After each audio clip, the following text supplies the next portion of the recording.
It was just another ordinary morning, the kind where silence sounds louder than any noise. My coffee was getting cold on the kitchen counter when the phone started ringing. I was searching for my car keys, already late for work. At first, I ignored it. I had gotten used to not answering. After a while, silence becomes a kind of shelter. But then, I saw the name flashing on the screen. St. Mary's Hospital. My body froze. Deep down, I already knew what it meant. Still, I picked up the call, as if obeying something inevitable. The voice on the other end was calm, professional, detached. "Mr. Reed, your father's condition has worsened.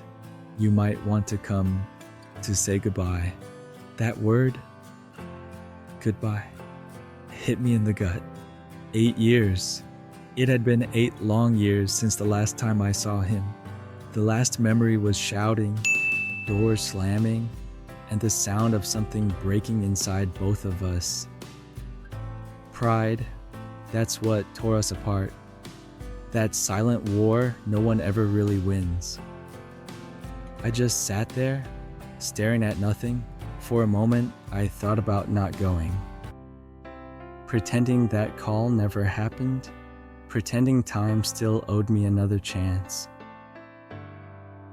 But something inside me, maybe guilt, maybe a love that refused to die, whispered that this was the only chance I'd ever get, and that some apologies, when they come too late, serve no purpose other than to hurt. When I was a kid, my father was the tallest man in the world.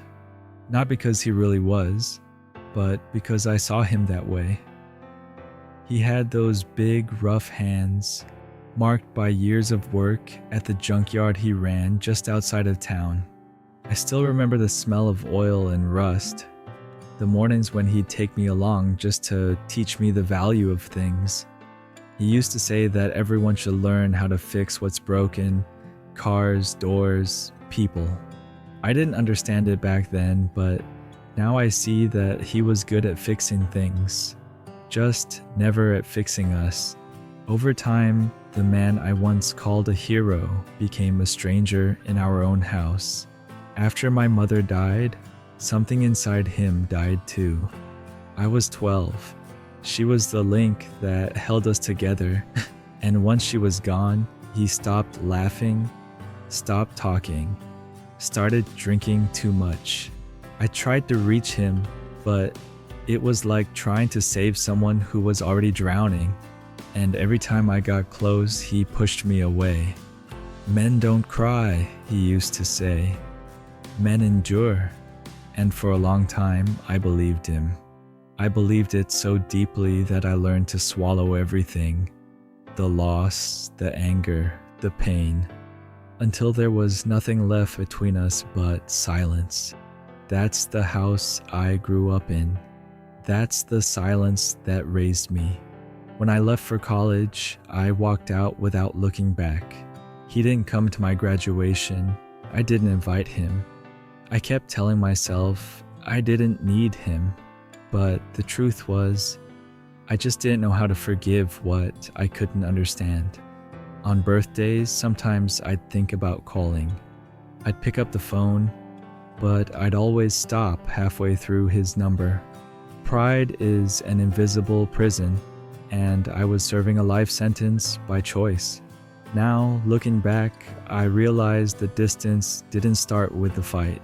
It started the day we gave up on each other, the day we stopped trying to listen. And the saddest part is that when love stays silent for too long, the only thing left speaking is regret. Driving to St. Mary's Hospital felt like moving through a maze built out of memories. At every corner, I ran into another ghost. The sound of his voice calling my name. "Hey, son." The jingle of his keys when he came home late. The smell of coffee he used to make on Sunday mornings. The city looked the same, but I wasn't. The road between my house and his had never felt so long. Every red light was a chance to turn back. And more than once, I almost did. The radio was playing an old song, one of those he used to listen to while fixing the car in our garage. Just hearing it made my throat tighten. It wasn't just guilt I felt, it was fear. Fear of being too late, fear of facing what was left of him and of myself. Somewhere along the road, I realized I'd forgotten what my father's voice sounded like. I remember the yelling, the silence, but not the voice. That realization hit me hard. The thought that time can erase even the sounds that once built who we are. When I parked in front of the hospital, my hands trembled on the steering wheel. I just sat there, staring at the gray building with its glowing windows and that sterile smell of alcohol and medicine leaking through the air. I thought about all the things I could say when I saw him. I'm sorry. Why didn't you try? Why didn't I? But every line felt rehearsed, fake. Deep down, I knew no words would ever be enough. I stepped out of the car slowly, my heart pounding so loud it drowned out the world. This wasn't about courage. It was about closure, about understanding that sometimes you have to face what hurts in order to let it go, even if forgiveness comes too late.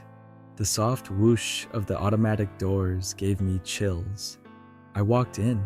The hospital was cold, lit by that harsh white light that makes everything look lifeless. I made my way to the reception desk, and just before saying his name, I stopped for a second. In that moment, I realized something. I wasn't ready to say goodbye, but maybe I never would be. I remember the number on the door like it was carved into my skin, 217. Every step toward that room felt heavy, like my feet were being dragged across the floor. I could hear the distant beeping of monitors, the soft whisper of nurses, and the echo of my own heartbeat racing in my chest. When I opened the door, time stopped. My father was there. What was left of him. The man who once lifted engines with his bare hands now looked small, swallowed by white sheets. There were tubes, machines, and a coldness that didn't come just from the air conditioning. For a second, I wanted to run. I wanted to keep the old image of him, strong, alive, angry, human, but I'd been running long enough. I walked closer, slowly. The monitor beside him blinked in a steady, almost hypnotic rhythm. I looked at his aged face and noticed something I'd never seen before. Peace, a softer kind of silence, like he had already made peace with things I still couldn't forgive. I sat down beside the bed and just stayed there, not knowing what to do with my hands. I thought about everything I wanted to say, but the words got stuck. How do you sum up a whole lifetime in a few sentences? How do you say hello to your father after 8 years of absence? Dad. That's all that came out. The word hung in the air between us. He opened his eyes slowly, and for a moment I doubted he would recognize me. But then a small movement, a tired half smile, told me he did, that somehow he had always known I would come back. He tried to speak, but only a rough sound escaped. I took his hand. It was still warm, still the same hand that once held mine when I was a child. And in that moment, without speeches, without formal apologies or dramatic tears, something inside me broke, and at the same time, healed. I realized that forgiveness is sometimes silent. It doesn't always happen when someone asks for it, but when we decide to finally let go of the weight we've been carrying. We stayed like that for a few minutes. No sound, no anger, no past. Just two men who had wasted too much time fighting a love that never really stopped existing. I don't know how long I stayed there, holding his hand. The clock on the wall said it was sometime around 2 in the afternoon, but inside that room, time felt completely frozen. His breathing was shallow, uneven, like his body had already given up, and only his heart was still trying to stay. A nurse came in, checked something on the machines, and left without a word. I stayed where I was, watching every tiny movement, afraid that if I blinked, I might miss something I'd never get back. He opened his eyes again, and this time he looked straight at me. There was something different in his gaze, a sort of peace mixed with regret. He tried to say something, and even though I couldn't understand the words, I understood what he meant. He didn't need to speak. It was as if he was asking for forgiveness and forgiving me at the same time. I took a deep breath and, with my voice shaking, I whispered, "I'm sorry too, Dad." In that moment, a single tear slid down his face, the first one I had ever seen. And that's when I realized that the man who had spent his whole life telling me men don't cry chose to break his own rule just to show me he still loved me. A few minutes later, a long, continuous, piercing sound cut through the room, the kind of sound that seems to empty everything around it. The nurses rushed in, but I already knew. I knew that even if they brought him back, something final had already happened there. I stood still while they turned off the machines, and the room slowly filled with a heavy, almost sacred silence. His hand was still warm in mine. I didn't want to let go, because letting go felt like accepting that it was really over. When I finally left the hospital, the sky was gray, on the verge of rain. I got into the car without any idea of where to go. I turned on the radio, and the same kind of old music was playing. For a brief moment, I smiled. It was a small smile, sad, but real. At home, I dropped my keys and let the phone vibrate on the table. Later, when I finally picked it up, I saw a notification that cut right through me. There was a new voicemail. The number was from the hospital, recorded an hour before the call I had answered. I pressed play. It was him. His voice was weak, his breathing heavy, but it was still his voice. "Son, I just wanted to say that I love you." The message ended there, and the silence wrapped around me again. But this time, it was a different kind of silence. Not the kind that protects you, the kind that weighs on you. Since that day, I've never listened to the recording again. Not because I want to forget, but because his memory already lives inside me. In that place where regret and love exist side by side. Sometimes, I walk past the old junkyard, which is now just an abandoned lot, and I stand there for a few minutes. The wind carries the smell of rust, and I can almost hear his voice saying, "Learn how to fix what's broken." It took me years to understand what he really meant by that. It was never about cars or machines.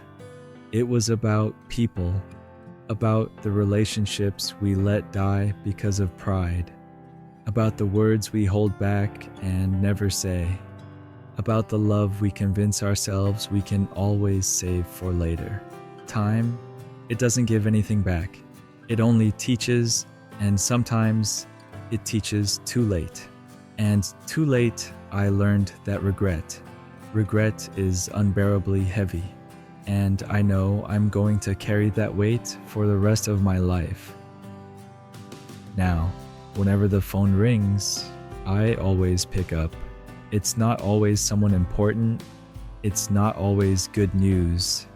But I answer because I've learned what it means to miss a call that could have changed everything.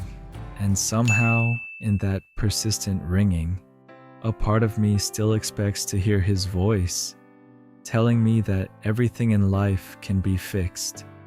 If only that were true, Dad. If only.